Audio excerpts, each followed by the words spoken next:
So, first of all, what is artificial intelligence?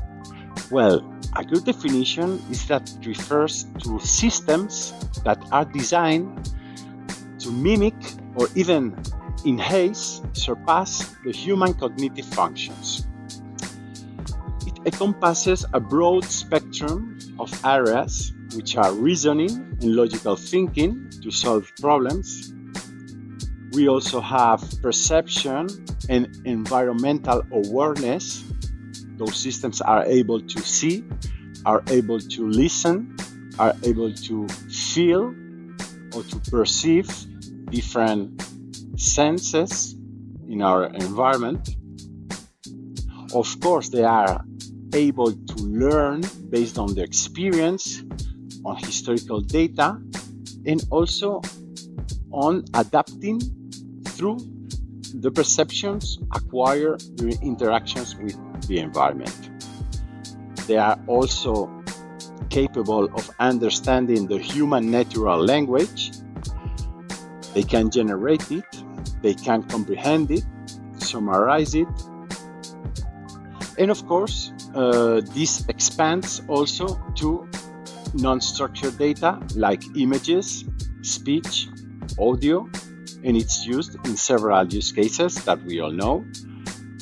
Voice assistants like Siri, Alexa, Cortana, recommendation engines in e-commerces, TV, Netflix, HBC, all platforms, Apple, healthcare, image recognition, pharma, drug discovery, industrial, geochemistry, soil analysis, automation in industrial processes, insurance claims, management.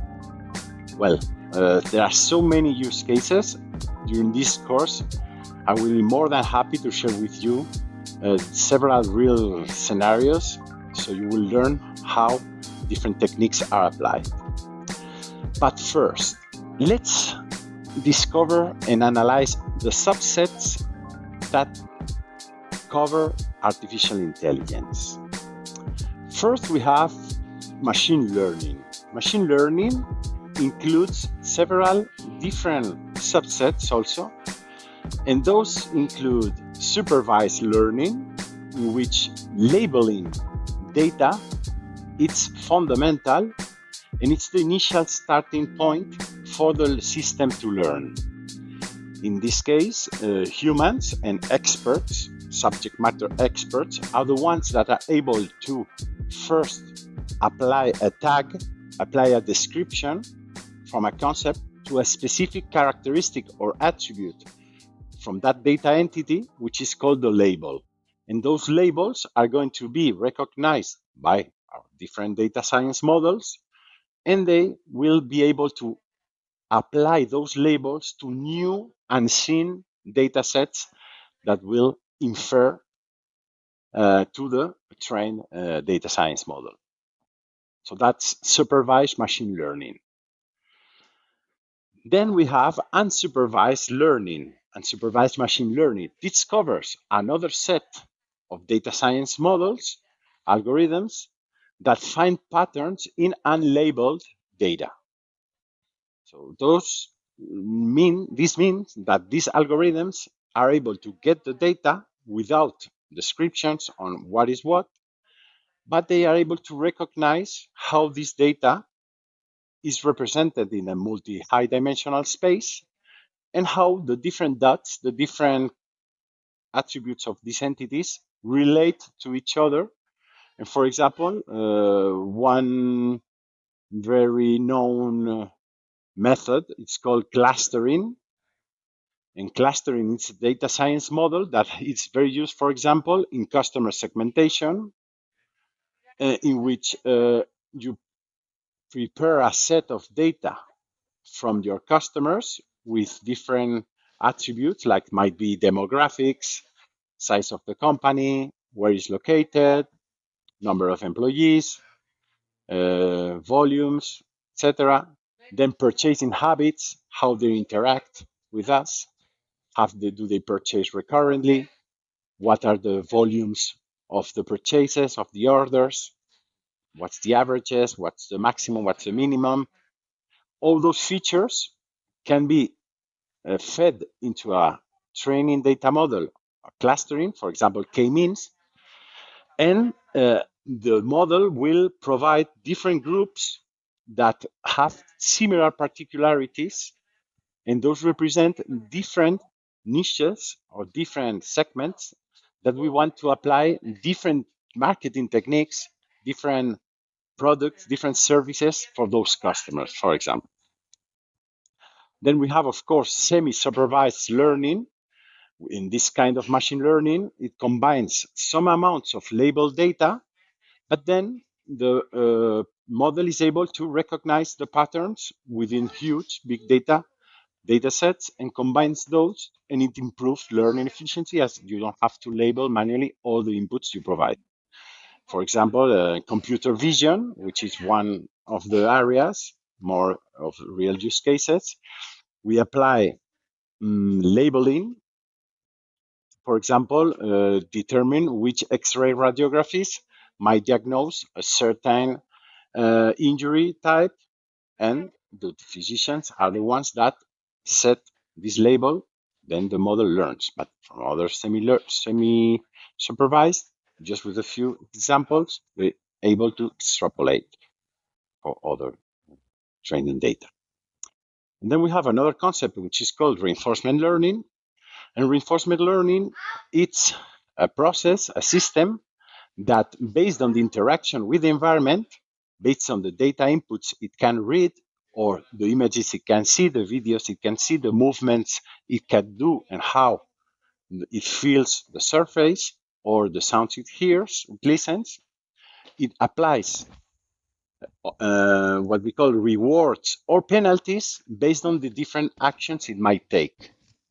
Those can become a policy or can become a method, of actor critics or others that are, for example, very used in computer game power engines, or, for example, as you know, how the machines have learned to win in the Go game or in chess games, but even without knowing the rules, just by combining different plays that they have learned to play, different strategies by themselves, and having the outputs of a win or a lose, they have been able to apply this. This is very also used in autonomous driving, auto scheduling, automation. Well, you will see. So remember, machine learning, it's a big subset of AI. And then we have supervised and supervised, semi-supervised, reinforcement learning, depending on if we label or not the data automatically or with a human in the loop. Then there is this concept of deep learning. Deep learning can also be supervised or unsupervised, but the main difference is that it uses several layers of data training and data processing and outcomes predictions to build that model, which is going to help us on achieving that purpose that we have, that goal.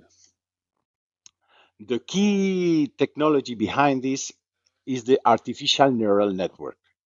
It has been inspired by the biological cells, the neural cells that we have in our brains. And it's key because it helps to understand the feature, which are the characteristics of the data sets that impact on the expected, wanted result that we want to predict or forecast. It excels, and its usage has evolved a lot in computer vision, non-structured data, speech understanding, speech to text, text semantics comprehension, natural language processing, large language models. It achieves a breakthrough performance in complex recognition tasks. And well, it's very used, for example, in our facial recognition when we unlock our cell phones.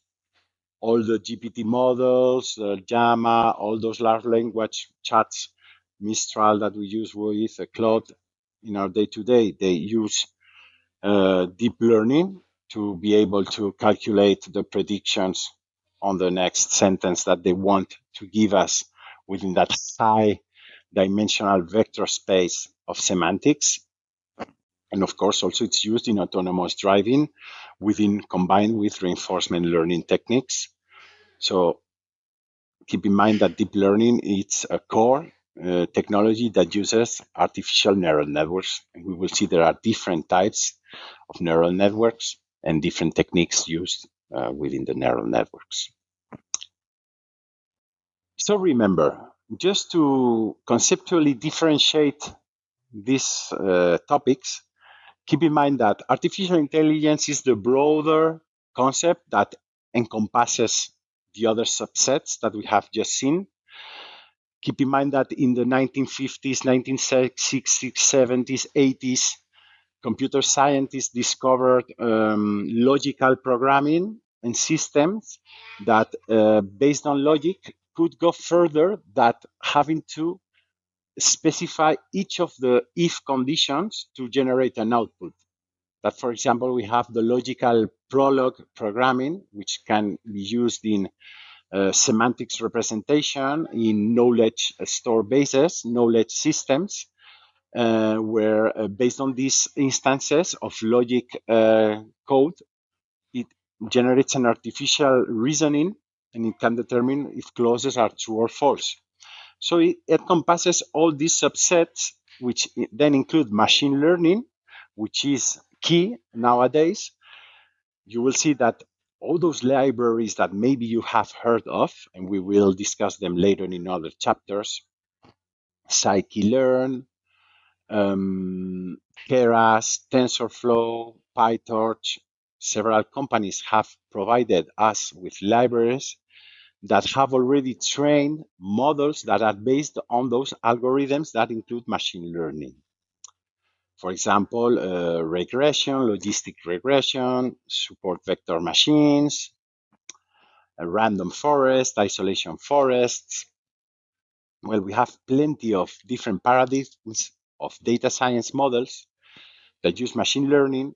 And remember that the human is normally required quite a lot to determine the features and to understand statistically how the data is going to correlate and is going to impact on the model outputs.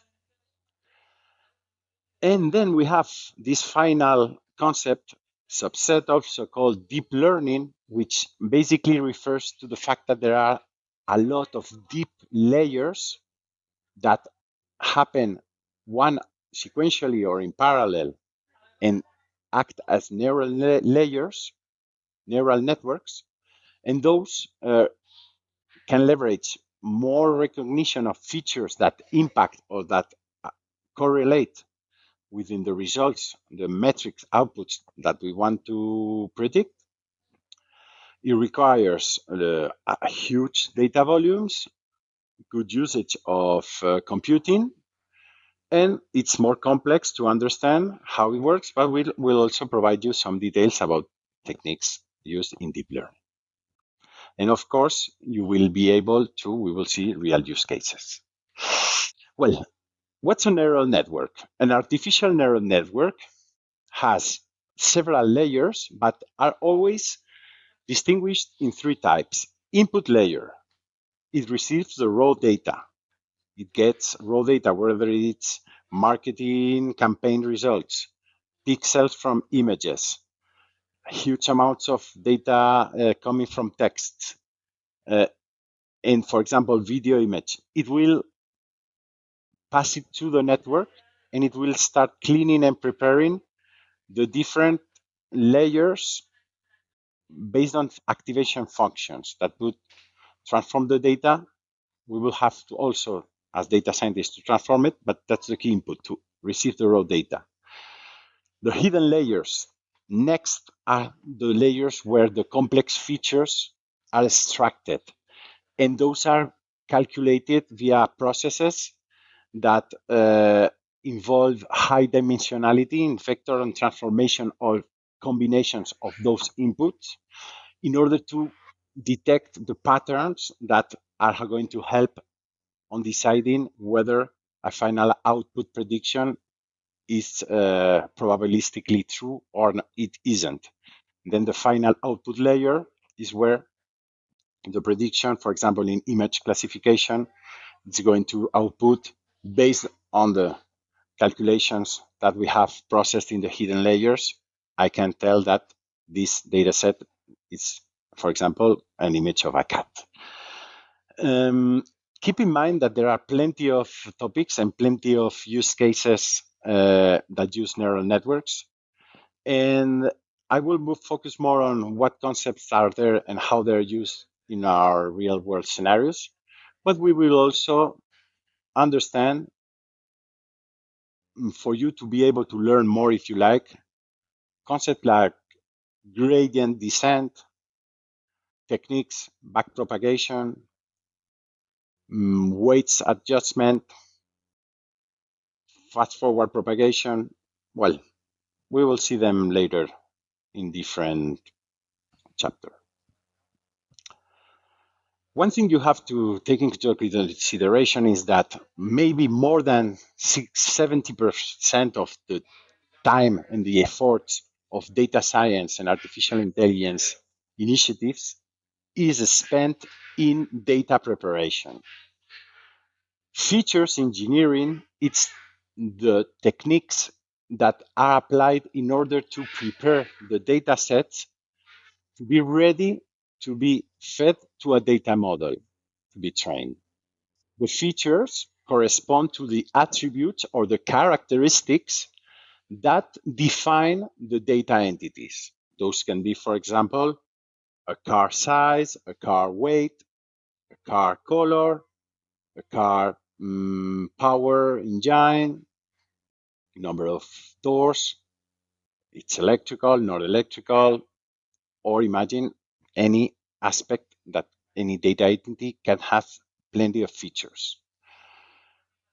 The feature ingestion and the feature preparation also depends on what data do we have to answer the business question or the goal, the problem that we want to have a solution with AI. Is the data existent in any system? Is it already digitalized? Is it easy to extract? And if we can extract, can we transform it as we want? Those parts are presented as data engineering, feature engineering, and they are both part of the artificial intelligence lifecycle process that we'll see later. But remember that features, more in traditional machine learning, are human designed, and in deep learning are normally automated, and it's very useful for unstructured data like images.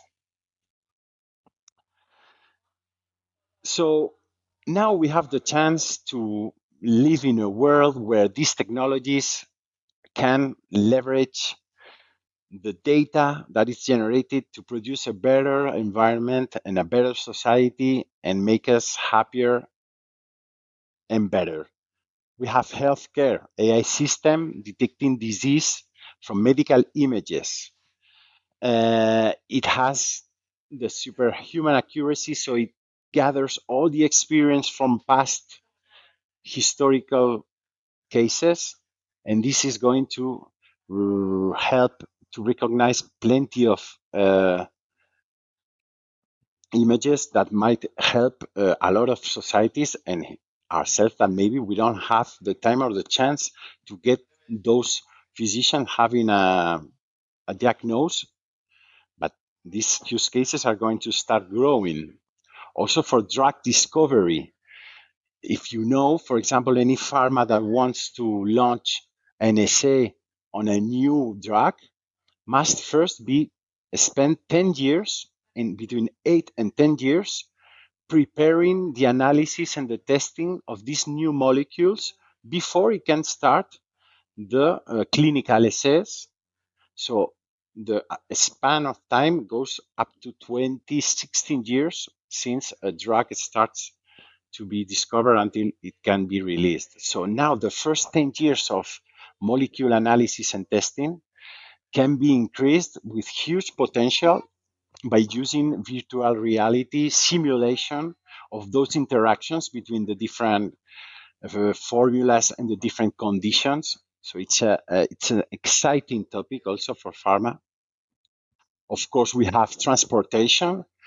Nowadays, it's improving so much that mm, drones, vehicles can leverage autonomous driving to be more efficient and drive better and safer. They can take real-time decisions and can infer online learning also to apply for their decisions.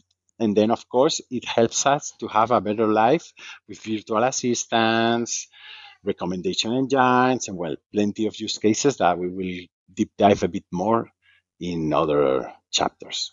So, welcome everyone. Don't hesitate to contact me or ping me. You will have some auto evaluation quiz after this chapter. And by the end of the course, you will graduate both from theoretical knowledge and practical skills to be able to implement AI solutions, to be able to participate in collaboration groups, to build AI systems. So thanks a lot and see you in the next chapter.